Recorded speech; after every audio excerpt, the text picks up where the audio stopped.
성도는 이 땅의 삶을 살아가되 이제는 내가 나의 것이 아니요 주의 것이다. 내가 속한 것이 바로 주님이다. 그래서 시편 2편 7절에 보면 너는 내 아들이라 오늘날 내가 너를 낳았도다. 그리고 이사야 43장 1절에 보면 내가 너를 구속하였으니 그리고 내가 너를 지명하여 불렀나니 너는 내 것이라. 하나님은 우리를 자기의 것이다 라고 이렇게 부릅니다. 우리는 또한 이제는 내가 내 것이 아니라 너는 내 아들이라 오늘날 내가 너를 낳았도다. 내가 너를 지명하여 불렀나니 너는 내 것이라. 시편 기자와 이사야 선지자가 선포하듯이 이제 우리는 우리 자식은 아니라 하나님의 것입니다. 종교개혁 500주년이 이번 주로 기념됩니다. 제가 전에도 설교했지만은 루터가 로마서 1장 17절로 오직 의인은 믿음으로 말미암아 살리라는 그 말씀으로 종교개혁을 시작했다면 그 종교개혁의 완성은 칼빈이 우리는 우리 자신의 것이 아니라 하나님의 것이라 로마서 11장 36절을 빌어서 그렇게 말했습니다. 우리는 우리 자신의 것이 아니라 우리는 하나님의 것이다. 오늘 보면 우리가 주를 위하여 먹고 주를 위하여 먹지 않기도 하고 또 주를 위하여 살고 주를 위하여 죽는다. 주를 위하여라는 말이 5번이나 나옵니다. 그리고 우리는 주의 것이다 라고 말씀해 주고 있습니다. 자기를 위하여 사는 자도 없고 자기를 위하여 죽는 자도 없고 이제는 주의 것이다. 그래서 칼빈이 우리는 우리 자신의 것이 아니라 우리는 하나님의 것이다. 그렇게 자기를 부인하는 그것이 바로 종교개혁의 완성인 것입니다. 우리가 오직 믿어서 하나님의 자녀로 거듭난 사람은 이제는 자기를 부인하고 내가 내 것이 아니요 하나님의 것이다. 만사에 매사에 주를 인정하고 주를 섬기고 주를 고백하고 주의 향기를 드러내는 그러한 삶을 살아야 된다는 것입니다. 너는 내 것이다 라는 말은 크게 2가지 의미가 있습니다. 너는 내 것이니 너는 내 아들이니 내가 보호하겠다라는 그 말씀이 1차적인 것입니다. 그래서 언약의 말씀입니다. 너는 내 것이다 라는 말은 바로 자녀 삼아 주시고 영생을 주시는 언약의 말씀입니다. 그리고 너는 내 것이라는 말은 2번째는 우리 쪽에 이제 의무가 있습니다. 첫 번째는 너는 내 것이라 라는 말은 하나님이 보호하시겠다는 것이요. 눈동자같이 보호하겠다는 것이요. 품에 안으시겠다는 것이요. 암탉이 병아리를 품듯이 안아주시겠다는 것이고 2번째는 뭔가 하면 이제 우리는 내 것이 아니라 하나님의 것이므로 하나님의 뜻대로 살고 하나님의 말씀을 쫓아야 되는 그러한 삶을 살아야 된다는 의무의 요소가 있습니다. 오늘 말씀은 너는 내 것이라 하면서 하나님이 베풀어 주신 은혜보다는 우리가 하나님의 것이니 어떻게 살아야 되느냐 그것을 우리에게 말씀해 주고 있습니다. 8절의 말씀에 보면 우리가 사나 죽으나 주의 것이다. 살아도 주를 위해 살고 죽어도 주를 위해 죽어야 한다라는 성도의 의무 혹은 당위에 대해서 말해주고 있습니다. 이제는 내 것이 아니라 하나님의 것이니 살아도 주를 위해 살고 죽어도 주를 위해 살아야 된다. 8절에 우리가 특별히 7절에 가면 우리가 이렇게 살아야 되는 것은 바로 우리가 주의 것이기 때문에 그것이 마땅하니 우리 중에 누구든지 자기를 위하여 사는 자가 없고 자기를 위하여 죽는 자도 없다. 7절에 이렇게 이야기하고 있어요. 이것은 7절은 신분을 이야기하고 있습니다. 우리 중에 누구든지 자기를 위하여 사는 자도 없고 자기를 위하여 죽는 자도 없다. 이 말은 뭔가 하면 우리가 자기를 위하여 살고 자기를 위하여 죽는 사람이 아니라는 것입니다. 신분을 이야기하는 것입니다. 거듭난 사람을 이야기하는 것이에요. 소속을 이야기하는 것이에요. 그래서 우리는 어디에 주소를 두고 있느냐, 어디에 시민권을 두고 있느냐, 우리는 하나님의 집의 주소를 가지고 있고 천국의 시민권을 가지고 있다 이 말이에요. 그래서 누구든 자기를 위하여 사는 사람이 없고 자기를 위하여 죽는 사람도 없다. 이 7절은 바로 신분을 이야기하고 이제 거듭난 사람은 옛 주소를 버리고 새 주소를 가지게 되는 것이고 옛 나라를 떠나서 새 나라에 속하는, 그래서 하나님의 집, 여호와의 집, 이 땅에서 교회에 거하고 그리고 영원히 천국에 거하는 천국의 시민이요 바로 하나님의 집의 자녀가 되는 그 자리에 선다는 것을 7절에서 말해주고 있고, 그러므로 8절에서는 우리가 주를 위하여 살고 주를 위하여 죽어야 된다는 그 당위, 의무를 말해주고 있습니다. 그리고 8절의 마지막에 사나 죽으나 우리가 주의 것이다 라고 이렇게 이야기하고 있습니다. 우리가 주의 뜻을 쫓아서 살려면 가장 중요한 것이 뭐냐? 지식이 온전해야 됩니다. 지식이 없이는 확신이 있을 수 없고 확신이 없이는 온전히 쫓을 수가 없습니다. 시편 1편에 보면 복 있는 사람은 이라고 하면서 여러 가지 말할 것 같은데 복 있는 사람을 어떻게 표현했습니까? 바로 여호와의 율법을 즐거워하고 그의 율법을 주야로 묵상하는 자가 복이 있는다. 시편 150편에 그 복은 바로 여호와의 율법을 즐거워하고 하나님의 법을 즐거워하고 하나님의 법을 주야로 묵상하는 자가 바로 복 있는 자다 이렇게 말하고 있습니다. 그 복 있는 자가 시절을 쫓아 가시를 맺는다라고 말씀하는 것입니다. 율법을 주야로 묵상한다는 것이 뭡니까? 하나님의 법을 알아야 하나님이 누구신지 알고 하나님의 법을 알아야 내가 무엇을 해야 될지를 알고 하나님의 어떠하심과 하나님의 뜻을 알려면 우리가 하나님의 법을 주야로 묵상해야 된다는 것입니다. 하나님을 바로 알아야 됩니다. 우리는 온전한 지식을 가져야 됩니다. 아는 대로 믿게 되고 보고 듣고 배운 대로 우리가 마음을 기울이게 됩니다. 그래서 그 지식이 온전하지 않으면 망하는 것입니다. 호세아 4장 6절의 말씀에 보면 이 시대가 지식이 없어 망하는도다. 지식이 없어 망하는도다. 그리고 호세아 6장 3절에 보면 알자 힘써 여호와를 알자. 호세아서가 가장 패역한 이스라엘을 이야기해요. 얼마나 패역했는지 호세아는 그 아내 고멜을 통하여서 그 우상을 섬기는 음란한 여자를 아내로 삼음으로 해서 그 시대를 바라보게 했어요. 하나님이. 그래서 그 시대가 음란한 시대인데 음란한 시대의 가장 핵심이 뭐냐? 여호와를 아는 지식이 없다 이거예요. 지식이 있는데 거짓 지식밖에 없다. 제대로 된 지식이 없다. 그래서 여호와를 알자, 힘써 여호와를 알자. 6장 3절에 이야기하고 6장 6절에는 여호와는 번제보다 또 우양보다 하나님의 인자를 사랑하고 여호와를 아는 것을 기뻐하시는 그것을 말씀해 주고 있는 것입니다. 하나님은 여호와를 아는 것을 기뻐한다. 여호와를 힘써 알자. 알자 여호와를 알자. 우리가 하나님의 온전한 주의 것으로서 사는 것은 먼저 주님을 아는 지식을 온전히 해야 됩니다. 그 지식이 이 땅에 오신 예수 그리스도십니다.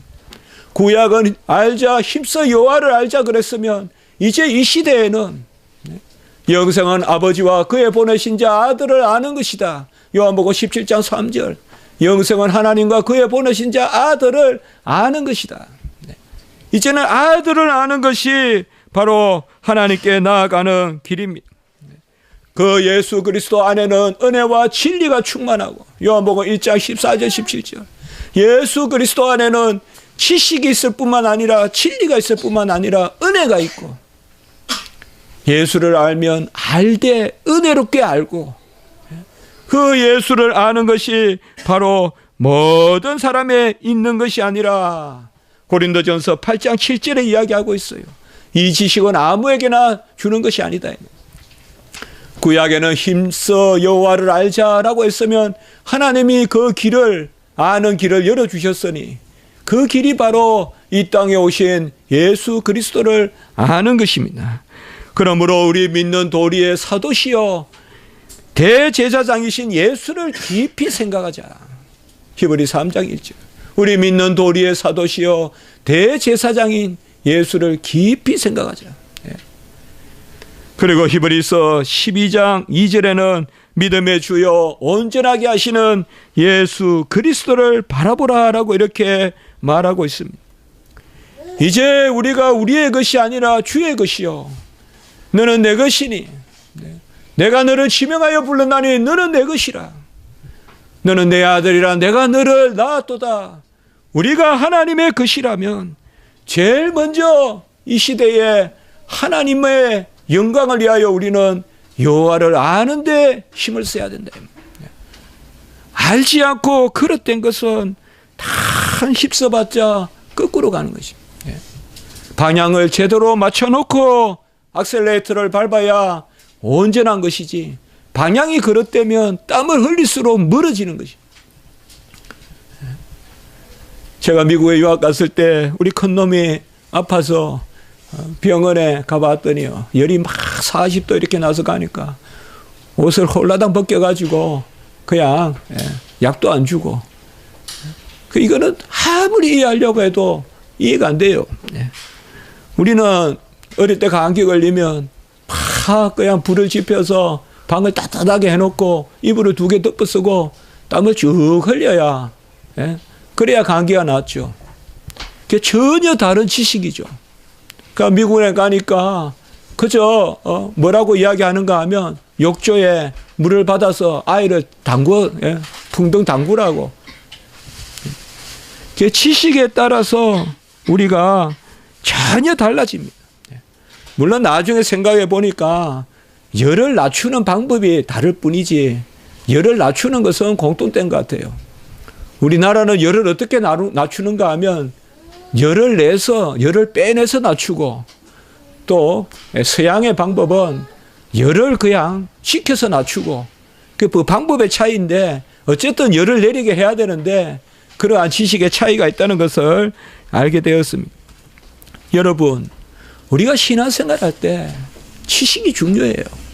그러나 그 지식은 과학적 지식이 아니에요. 같이 합시다. 은혜와 진리가 충만하시더라. 요한복음 1장 14절 17절. 바로 은혜의 지식. 알면 은혜가 되고 알면 기쁨이 넘치고 알면 열매가 맺혀지는 바로 주야로 율법을 묵상하는 자가 복이 있다. 시편 1편에 그가 시냇가에 심은 가위가 같이 시절을 쫓아 열매를 맺고 그게 바로 지식이에요. 은혜의 지식. 그것이 바로 하나님이 주시는 지식이거든요. 마치 교회에서 지식을 이야기하고 말씀을 이야기하라고 하면 뭐 굳이 그렇게 알고 믿어야 되냐 대충 믿지. 그 바보 지식이거든요. 그 아는 것이 은혜거든요. 아는 것이 물가에 심은 나무고 또 초장에 푸른 그 꼴을 뜯어먹는 양과 같이 기름지게 되는 복 있는 자는 여호와의 말씀을 율법을 즐거워하고 주야로 묵상하는 것입니다. 이것이 알자 힘써 여호와를 알자. 이 시대에는 믿음의 주요 온전하게 하시는 예수 그리스도를 깊이 생각하라. 우리 믿는 도리의 사도시여 대제사장이신 예수 그리스도를 바라보자. 그것이 바로 이 땅에 오신 예수 그리스도십니다. 이스라엘 백성은 아직까지 많은 사람들이 믿기는 했는데 2가지가 끝까지 괴롭혔어요. 그게 오늘 말씀에 나오는 것입니다. 하나는 먹는 것, 하나는 나를 지키는 것입니다. 여전히 굽이 갈라져야 되고 여전히 비닐이 있어야 되고 이런 것을 먹어야 되느냐. 예수 그리스도를 믿어서 구원에 이르렀지만 아직까지 구습을 벗어버리지 못한 그러한 음식법에 매여 있었던 사람들이 있고 또 여전히 절기와 제사법에 매여 있었던 사람들이 있다. 유월절과 오순절과 칠칠절을 여전히 나를 지켜야 되는 줄 아는 사람들. 그리고 월삭이니 또 정결내니 의식을 지켜야 되는 줄 아는 사람들. 오늘 말씀에서는 지난주에 말씀을 이어서 나를 중히 여기는 사람도 주를 위하여 그러하다면 받아들이고, 오늘 6절의 말씀이에요.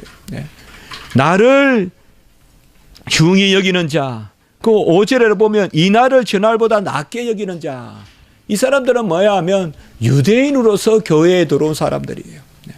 이 사람들은 아직까지 의식이 있고 형식이 많이 남아있는 그 사람들입니다. 이 사람들은 나를 중히 여기지만은 그래도 그 사람들도 주를 위하여 있다면 놔두고 용납하고, 그리고 먹는 자와 먹지 않는 자도 주를 위한다 그러면 그들을 용납하라 라는 것이 오늘 말씀입니다. 중요한 것은 의식이 아니라 본질이라는 것입니다. 여러분, 유월절의 완성이 누굽니까? 예수님이세요. 유월절 어린 양의 피가 예수님이잖아요.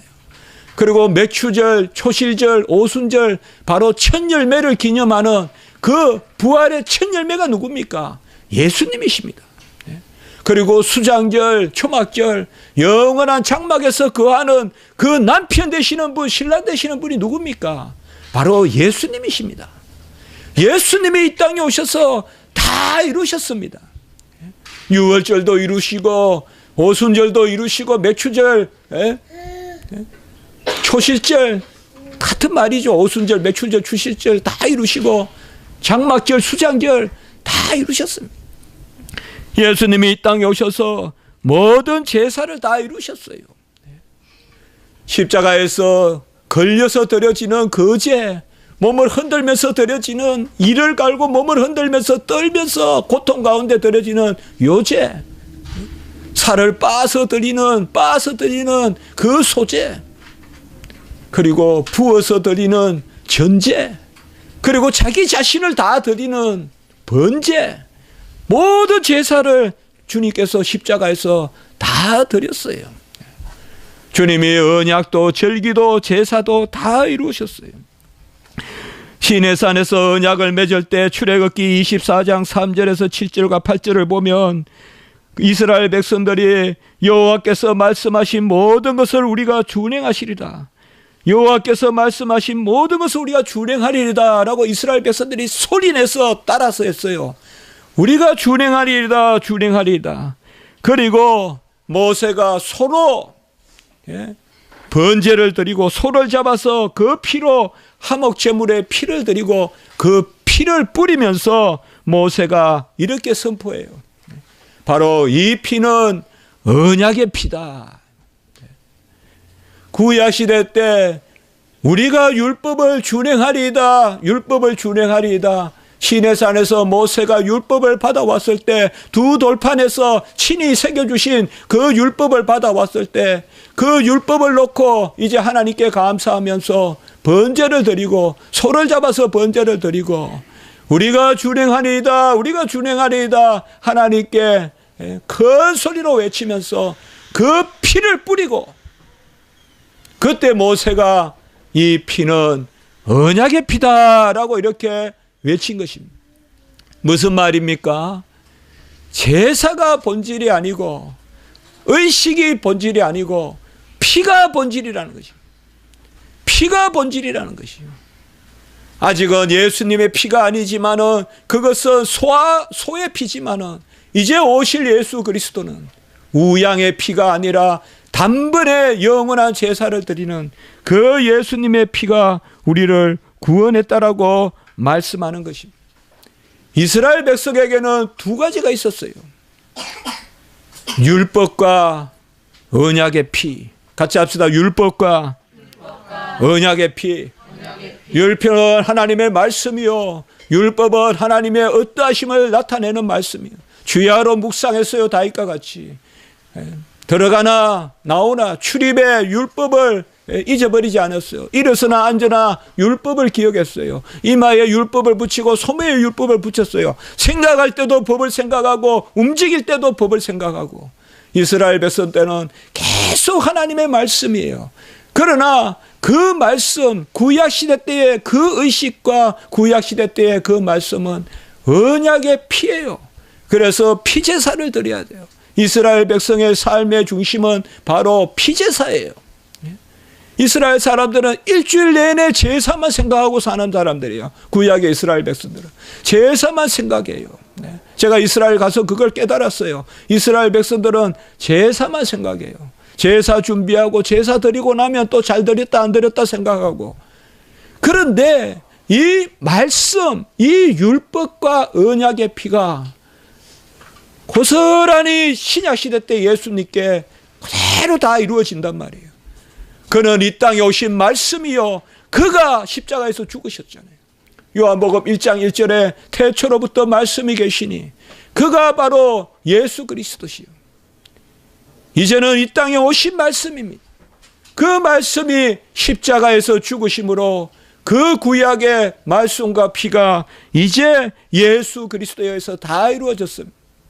그러므로 우리는 신약시대 때는 이제는 구약의 의식을 섬기는 것이 아니라 우양의 피를 섬기는 것이 아니라, 같이 합니다. 주 예수를 믿어라. 그러면 너와 내 짐이 구원을 얻으리라. 이게 바로 예수 그리스도께서 이 땅에 오신 것이에요. 예수 그리스도의 도를 전함받고도 유대인들은 아직까지 의식을 버리지 못하는 그런 유대인들이 있었다 이 말이에요. 그 신말 때에는 그것이 교회에서 문제가 된 적도 있어요. 그러나 오늘 사도 바울은 그들은 믿음이 연약한 자다. 지난주에 봤지만 믿음이 연약한 자들을 용납하라. 다만 한 가지, 그들이 주를 위하여 산다면 자기 마음으로, 오늘 5절 후반부에 각각 자기 마음으로 확정하는데 각자의 마음에 6절에 나를 중히 여기는 자도 주를 위하여 중히 여기고 먹는 자도 주를 위하여 먹으니, 나를 중히 여기는 자는 바로 믿음이 연약한 자들이에요. 어떤 날이 중요하고 이렇게 말하는 사람들, 이게 아직까지 구약의 의식을 벗어버리지 못한 사람, 그들도 주를 이해한다면 받아들이고, 그리고 먹는 자도, 이 사람들은 이제 믿음이 강한 자들이에요. 믿음으로 구원이 음식에 있지 않다라고 고린도전서에 나오지만 부정한 것이 없고 믿음으로 받으면 다 정하다고 생각하는, 말씀과 기도로 거룩해진다는 그 사람들이에요. 그러나 주를 이해한다면 그러한 연약함이 있든지 강함이 있든지 다 받아들이라 이 말이에요. 중요한 것은 6절 마지막에 같이 했습니다. 하나님께 감사하느니라. 중요한 것은 이겁니다. 바로 주를 이해하고 하나님께 감사하다. 이 말은 뭡니까? 바로 예수님이 자기 아들을 이 땅에 보내주셔서 그 예수 그리스도의 은혜로 사는 사람이라면 우리가 믿음이 강하든 약하든 교회에서 용납하라, 받아들여라, 서로 화목하라. 그것이 오늘 14장의 말씀인 것입니다. 초대교회에 벌써 이방인들은 의식이 필요 없다, 구약이 필요 없다고 말한, 이것도 잘못됐고, 또 유대인들 가운데 믿은 사람들은 여전히 구약을 벗어버리지 못하고 아직까지 어린아이와 같이 신앙생활하는 이런 것들이 없지 않았는데, 이제 교회에, 신약시대 교회에서는 이 두 가지가, 구약의 율법은 폐지된 것이 아니라 예수 그리스도에 의해서 완성됐어요. 그래서 구약을 통하여서 이제 우리는 의식을 배우는 것이 아니라 뜻을 배워야 돼요. 그래서 구약을 읽어야 되고 많이 우리가 읽어야 된다 이 말이에요. 그러나 구약을 그대로, 문자 그대로 뭐 정결례라고 해서 40일 만에 그냥 목사님 찾아가서 기도받고 그런 거 안 한다 이 말이에요. 이제는 교회에 무슨 짐승을 잡아서 오고 그런 거 안 한다 이 말이에요. 저 온누리교회에서 해마다 그걸 해요. 우리 그 양지의 신학교 옆에서 용인에. 물론 신약시대의 뜻으로 한다는 건 알지만은 저는 그거 그렇게 달갑게 생각되지 않아요. 왜 그런 것을 지금 합니까?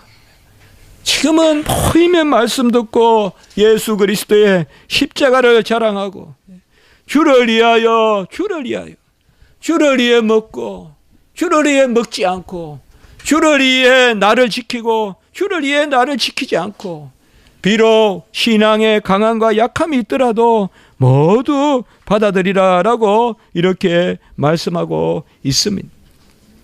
주를 위하여 행하는 것이 바로 하나님께 감사할 때만 가능한 것입니다. 하나님이 아들을 이 땅에 주셨기 때문에 이제는 우리가 그로 말미암아 구원을 받았기 때문에 자기 아들이라도 아끼지 아니하시고 주시니가 모든 것을 주시지 않겠느냐. 로마서 8장 32절. 그래서 아들과 함께 모든 것을 주셨기 때문에 이제는 우리가 주를 위하여 하나님께 감사하는 사람만이 주를 위하여 산다 이 말이에요. 비록 부족하고 연약할 수는 있어요.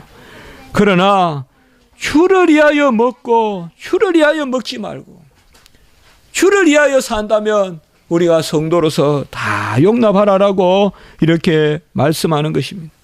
고린도전서 6장 13절에 보면 음식은 배를 위하여 있으나 몸은 주를 위하여 있다. 이 말이 뭔가 하면 우리가 음식 먹지 않고 살 수는 없지만 그러나 우리 자신은 주를 위하여 있다. 음식이 중요한 것이 아니다 이 말이에요. 몸이 중요하다 이 말이에요. 우리의 몸은 바로 주를 위하여 있다. 너희 몸은 너희 자신의 것이 아니래 하나님께 영광을 돌려라. 고린도전서 6장 19절에서 20절까지 그렇게 말씀하고 있습니다. 이제는 우리가 우리를 위하여 사는 것이 아닙니다. 날도 주를 위하여 지켜야 됩니다. 같이 합시다. 주일을 지키는 것입니다. 날도 주를 위하여 지키는 것이요. 먹는 것도 주를 위하여 해야 됩니다. 만물이 주에게서 나오고 주로 말미암고 주를 위하여 있다. 골로새서 1장 16절. 만물이 주에게서 주로 말미암고 주에게로 돌아간다. 로마서 11장 36절. 이제는 날도 주를 위하여 있는 날이에요. 그게 바로 주일이에요. 예수 죽었다가 다시 살아나신 그 부활의 날, 그리하여 사나 죽으나 우리가 예수 그리스도만을 주로 섬기는 날, 그날이 바로 주일인 것입니다. 참 안식은 토요일이 아니라 주일인 것입니다. 토요일은 구약에 숨기는 안식일입니다. 그건 아직 그림자입니다. 그 성취와 완성은 주일입니다. 예수님께서 유월절에 어린 양으로 죽으셨기 때문에 그래서 우리는 주일날 모여 예배드리고 주일날 주님을 위하여 헌신하는 것입니다. 그러므로 주를 위하여 살고 주를 위하여 죽어야 하는 것입니다. 주를 위하여 살고 주를 위하여 죽는 것이 두 가지가 아닙니다. 주를 위하여 살려면 주를 위하여 죽어야 됩니다. 제가 설교를 준비하면서 두 가지를 따로 써보려고 했어요. 그러나 따로 쓸 수가 없어요. 주를 위하여 사는 것은 주를 위하여 죽지 않고 살 방법이 없어요. 세 가지를 적어봤습니다. 주를 위하여 사는 것은 첫째는 나는 주의 것이라고 인정하는 것이요. 나는 주의 것이라고 인정할 때 주를 위하여 사는 것입니다. 나는 주의 것이라고 인정할 때 주를 위하여 사는 것입니다. 두 번째는 바로 주님만 자랑할 때 주를 위하여 사는 것입니다. 이제는 십자가만 자랑하고 이제는 주님만 자랑할 때 그것이 바로 주의 것으로 사는 것입니다. 세 번째는 주를 닮아가는 것이 주를 위해 사는 것입니다. 같이 한번 해볼까요? 주의 것이라고 인정하는 것, 주님만 자랑하는 것, 주님을 닮아가는 것, 이게 주를 위해 사는 것이에요. 그런데 가만히 보세요. 주를 위해 사는 것은 첫 번째 주님을 인정하고, 인정한다는 것은 고백하는 것이요. 두 번째는 주님만 자랑하고, 세 번째는 주를 닮아가는 것인데, 이것은 나를 인정하면 안 되고 나를 자랑하면 안 되고 나를 자기 성취를 하면 안 된다 이 말이에요. 내가 나 된 것을 하려고 해서는 안 된다 이 말이에요. 이 세 가지는 다 죽어야 돼요, 내가. 주님을 인정하려면 나를 부인해야 돼요. 그래서 주를 위해 사는 것은 주를 위해 죽는 거예요. 나를 인정하면서 주님을 인정할 수는 없어요. 성경에는 이것이냐 저것이냐가 정확하게 바알이냐 여호와냐 딱 나눠져요. 성경에는 중립이 없어요. 미싱을 한 것은 더 싫다 그랬어요, 하나님이. 성경은 딱 나눠져요. 나를 인정하면 주님을 인정할 수가 없어요. 그래서 첫 번째는 바로 주를 위해 사는 것이 주를 위해 죽는 것인데, 주님을 인정하는 것은 나를 부인하는 거예요. 역으로 말하면 주님을 인정하는 것이 어렵거든. 나를 부인하십시오. 나를 부인하십시오. 나를 부인하면 주님을 인정하는 것이요. 주님을 인정하는 것이 되게 어렵게 보이거든. 나를 부인하시면 확 여호와에 대한 인정과 고백과 찬양이 열려요. 내 아집 내 고집, 나를 인정하는 그 쓴뿌리가 있기 때문에 여호와가 인정이 안 되는 거예요.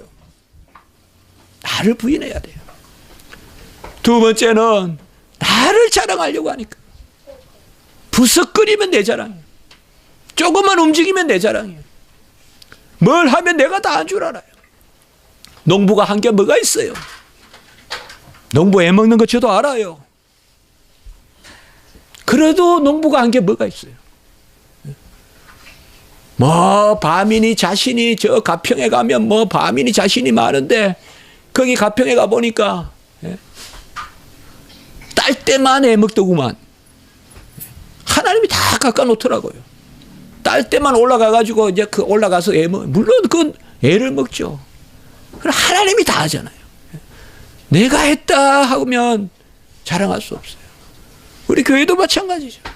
우리 교회 성도님들 참 저는 너무 감사해요. 전부 다 움직이고, 다 쓸고 닦고, 정말 다 고급스러운 일 하시는 분들인데, 여기 교회 와가지고 다 이것저것 쓸고 닦고, 그 너무 감사해요. 정말 감사해요. 자기 자랑을 하면 주님 자랑할 수 없어요. 자기 자랑하면 주님 자랑할 수 없어요. 내 자랑 없어야 돼요, 여러분들. 아예 자랑하려 하지 마세요. 아예 자랑하려. 같이 합시다. 엄밀히 행하면 엄밀히 갚고, 엄밀히 구하면 엄밀히 들으신다. 주님이 이 땅에 오셔서 하신 말씀 정확하게 지켜주세요. 엄밀히 해보세요. 수천 배로 갚아주세요. 딱 자랑하는 순간 그냥 은혜가 떨어져요. 나를 자랑하면 안 돼요. 세 번째는 주님을 닮아가야 돼요. 세상에 스승 많고 좋은 친구 많지만 우리는 주님을 닮아가야 돼요. 주님을 닮아가야 돼요. 내 마음은 끝없이 위인을 닮고 싶고 끝없이 세상의 시류를 쫓아서 훌륭한 사람들도 많잖아요. 장군도 많고 정치가도 많고 지혜로운 자도 많고 성경에 나오는 이야기잖아요. 그래도 우리는 오직 나는 여호와만, 나는 주님만 닮아가겠다. 그것이 주를 위해 죽고 주를 위해 사는 것입니다. 예수님이 이 땅에 오셔서 죽었다가 다시 살아나셨으니 오늘 9절에 보면 주님이 죽었다가 부활하셨어요. 우리도 죽고 살아나야 돼요. 죽지 않고 살 길이 없어요, 여러분들. 죽지 않고 살 길이 없습니다. 죽지 않고 사는 것은 좋아해요. 생화는 죽어야 사는 거예요. 살아있는 것은 죽어야 사는 거예요. 썩어야 싹이 나고, 썩어야 우미 돋고, 썩어야 열매를 맺어요. 열매가 왜 있어요? 열매가 왜 떨어져요? 썩기 위해서. 바로 죽음과 삶은 함께 있는 거예요. 예수님이 우리를 위하여 십자가에 죽으심으로, 그래서 죽은 자의 주가 되시고 부활하심으로 산 자의 주가 됐어요. 우리가 주야 주야 하면서 나를 부인할 때 그때도 주는 나의 주시오. 또 주님이 나를 영화롭게 하실 때도, 면류관을 씌워주실 때도, 그때도 주님은 나의 주시에요. 내가 흑암의 음침한 골짜기로, 사망의 음침한 골짜기로 행할 때에도, 내가 공고한 가운데, 내가 사방의 우겨싼 가운데 있을 때도, 내가 어둠 속에서 신음할 때도 주님은 내 친구예요. 내 임마누엘이시오. 내 주시오. 주님은 죽은 자의 주시고, 또한 주님은 산 자의 주신, 씨가 떨어져 썩을 때도 그때도 나의 주시고, 봄에 움을 내고 싹을 낼 때도 그때도 주님은 나의 주시다 이 말이에요. 산 자와 죽은 자의 주님이시다. 우리가 그와 함께 죽고 그와 함께 사는, 그의 죽음과 삶에 연합하는, 로마서 6장 5절, 그와 함께 죽고 그와 함께 사는 것입니다. 주님이 우리를 핏값으로 사셨습니다. 주님이 부활하심으로 우리가 천년매가 되셨습니다. 슬퍼하지 마십시오. 힘들어하지 마십시오. 우는 자가, 애통하는 자가 복이 있다 했습니다. 지금 우는 자는 하나님이 그 눈물을 닦아주실 것이요, 하나님이 온전하게 해주시고 위로해 주십니다. 여호와 하나님은 상천하지의 하나님이시오, 만물을 지으시고 운행하시는 하나님이시오. 우리의 마음을 속속들이 다 들여다보시고 제일 먼저 우리의 마음을 헤아리시고 위로해 주시는 분이 여호와 하나님이십니다. 여호와 하나님이 우리와 동행하십니다. 넘치는 감사가 있습니다. 죽지 않고 사는 길이 없고, 사는 길은 죽는 길입니다. 어떻게 살아야 됩니까? 우리 안에 향이 들어왔으니까 향기를 내야죠. 우리 안에 소금이 들어왔으니까 맛을 내야죠. 우리 안에 빛이 들어왔으니까 빛을 발해야죠. 그게 주를 위해서 하는 거예요. 향기를 내는 거, 맛을 내는 거, 빛을 내는 거. 그러나 소금이 죽지 않고 어떻게 맛을 냅니까? 빛이 타지 않고 어떻게 빛을 냅니까? 향이 소멸되지 않고 어떻게 향기를 냅니까? 주님은 우리 안에서 죽어야 살고 살 때 죽는, 그것이 바로 주님이 우리에게 가르쳐 주시는 것입니다. 여러분, 접붙임을 받아야 돼요. 우리는 타고난 것으로 살 수 없어요. 타고난 것은 다 죽은 것이에요. 허물과 죄로 죽었던 우리, 원죄로 말미암아 죽었던 것이에요. 그래서 세수를 세 부대에 담아야 돼요. 하나도 바꾸지 않을 것은 없어요. 우리는 다 바뀌어야 돼요. 전적으로 거듭나야 돼요. 그것이 바로 가지가 베어져야 돼요. 가지가 베어져서 우리는 돌 감람나무, 거지 포도나무, 열매를 맺지 못하는 고연나무 같은 데 붙어있던 가지예요. 고연나무 그런 데 붙어있던 가지예요. 거기에서 떨어져야 돼요. 떨어져서 그리스도의 접붙임을 받아야 돼요. 먼저 잘려나가야 돼요. 잘려나가서 그리스도께 접을 붙이면 이제는 극상품 포도나무가 되고, 참 감람나무가 되고, 원 감람나무가 되고, 하나님이 기뻐하시는 실제를 쫓아 가해를 맺는 열매가 되는 것입니다. 주님이 자기 가지를 잘라서 우리를 접붙이자고 했습니다. 접붙이려면 접붙이는 나무도 잘라야 돼요. 나는 잘려나가고 접붙임을 받아주는 그 나무도 잘려야 돼요. 그래서 물간과 채간이 다 동여매가지고 거기에서 서로 통해서 이제는 고연나무가 큰 단감이 되고, 열매 맺지 못하고 시들시들하고 맺어도 먹을 수도 없는 그런 나무가 다 접붙임을 받아야 돼.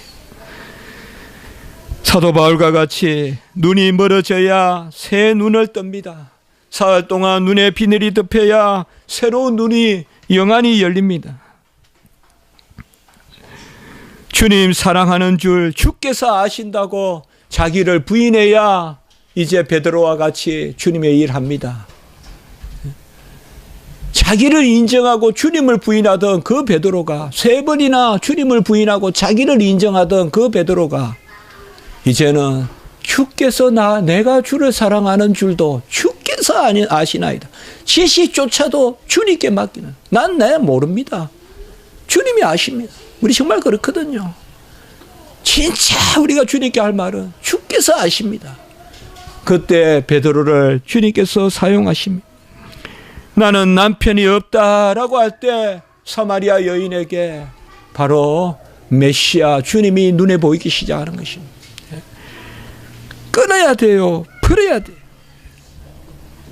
대선지자 이사야는 나는 입술이 부정하다 할 때 그 빈수수로 그의 입술을 찢어서 선지자를 세우십니다. 그 부정한 입술로 어떻게 예수 그리스도가 오시는 것을 예언할 수 있겠어요? 그의 입술을 찢어서 하나님이 선지자로 사용했습니다.